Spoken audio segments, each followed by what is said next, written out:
I'm Amy from Doodle Dog Designs.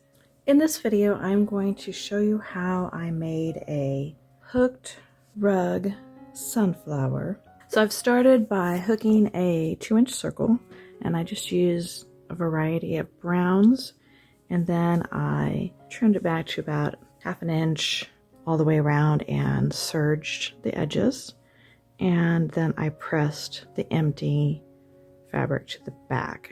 So I've got some gold wool I'm going to use for the petals, and then I will also use that to hold everything together.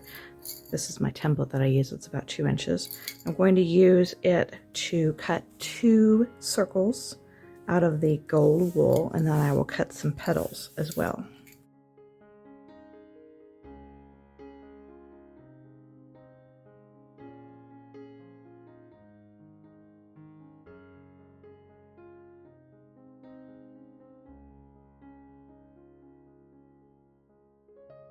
I have some tissue paper here, and I'm going to just sketch out a petal.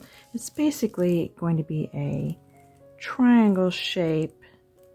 It's just a little bit rounded. And then I want it to have a little bit longer on the inside here so I can sew it to my circle. I think that's a pretty good size and shape. It is about 1 inch wide at the widest part, and 1 inch and 5/8 inch long. Then I'm going to start cutting some petals out. I have a variety of these pieces of gold, so I'm going to just use the smaller pieces and see how many I can get out of the smaller pieces of wool. I wouldn't worry too much if these are not all exactly the same. If they were flower petals on a real flower, they wouldn't all be the same. You could do the same thing with punch needle by making the center of the flower out of punch needle rather than hooked rug. I have 14 petals cut. I'm not really sure how many I'm going to need, but I'll start with these and see how it goes. So then I'm going to take my petals and I'm going to layer them around the edge of one of my wool circles, and so that about 1/4 inch overlaps here so I can sew them together. And I'm just going to lay them around and see. I want to space them out so they're even all the way around. So I can see they're just barely touching each other for them to fit. So I will now start sewing them on. I have a needle and thread. So when I get done, both sides of this are going to be covered. So if you can see your stitching in the back, it's not going to matter. So I'm just going to do a running stitch.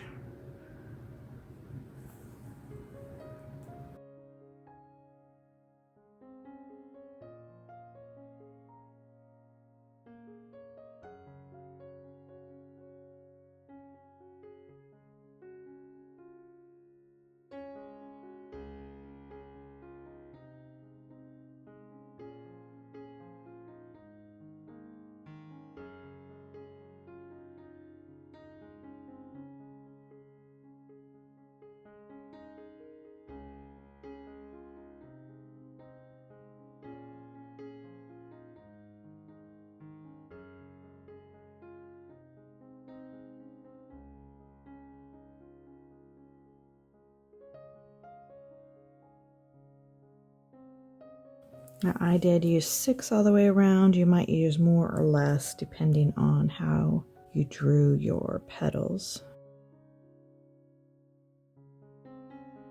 Okay, I have those sewn on, so now I'm going to do the same thing again, but this time I'm going to put the petals in between each of the original petals and sew those on.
So I used a total of 12. Again, you might use more or less depending on how big your petals are. I have two 16-inch long brown fabric wrapped floral stem wires. And I'm going to take them and I'm going to twist them just together to get one stem that's a little bit sturdier.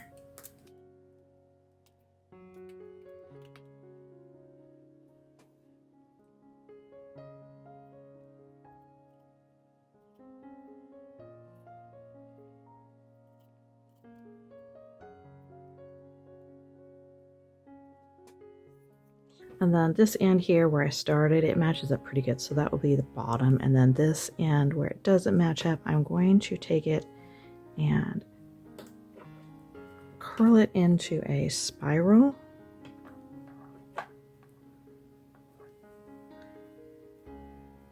Okay, so I have my hooked circle hooked side down, and then I'm going to layer my layer with the petals here over the top of that. And then I'm going to put my wire, and then I'm going to take my other circle that I made and I'm going to put it on the back.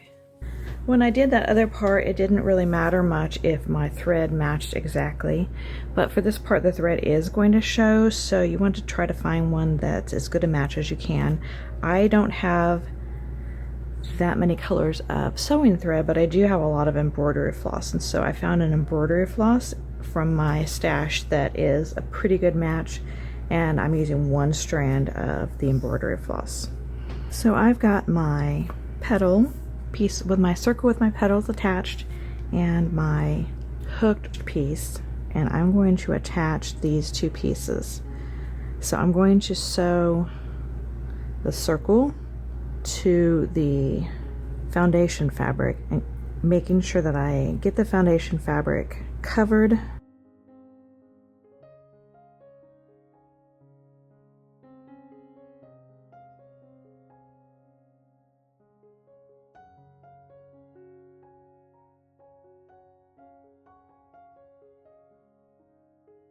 And I'm just going to whip stitch this around. If you're doing the punch needle, you can probably skip this step, but the foundation fabric of the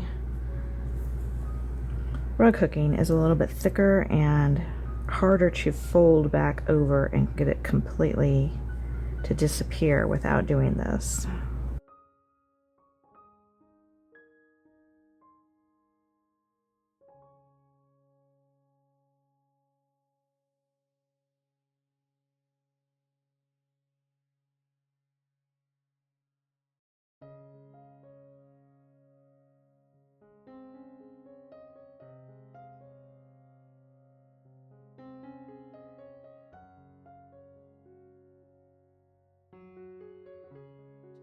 Got just a little bit left to go, and I'm going to add some stuffing.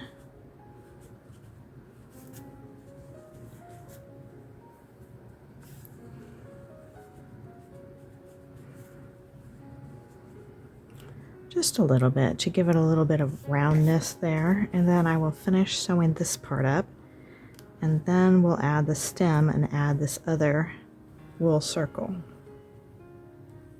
Okay, I'm just going to bring my thread then back to the back so I can sew the back on. So I want to put this in here, and I'm going to sew this over the top. Now I don't really need to worry about putting this in until I get, you know, about a third of the way left. So you could do two things here. You could sew back and forth all the way through. This is what I did when I did a punch needle one. I just sewed all the way through, and then I just made sure I wasn't sewing through any loops, and I just went back and forth all the way around. For this one though, I think I'm going to just do a whip stitch all the way around like I did on the previous part there. I don't need to go all the way through to attach them since I've already attached it. When I did the punch needle one, I skipped this step. The previous step where I sewed the petal layer onto the punch layer. I skipped that step and I just sewed it all together in one step.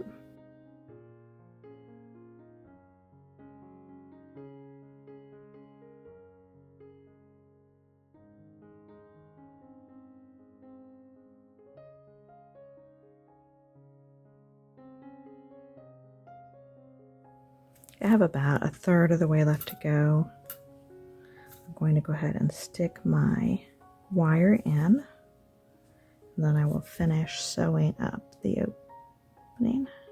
What's great about using these floral stem wires for this instead of a stick or something like that is they're bendable, so you can position the sunflower in any way that you want. Because I added that little swirl in my wire, I don't have to worry about it sliding out. It's going to stay in. There we have it. So I can bend it however I want.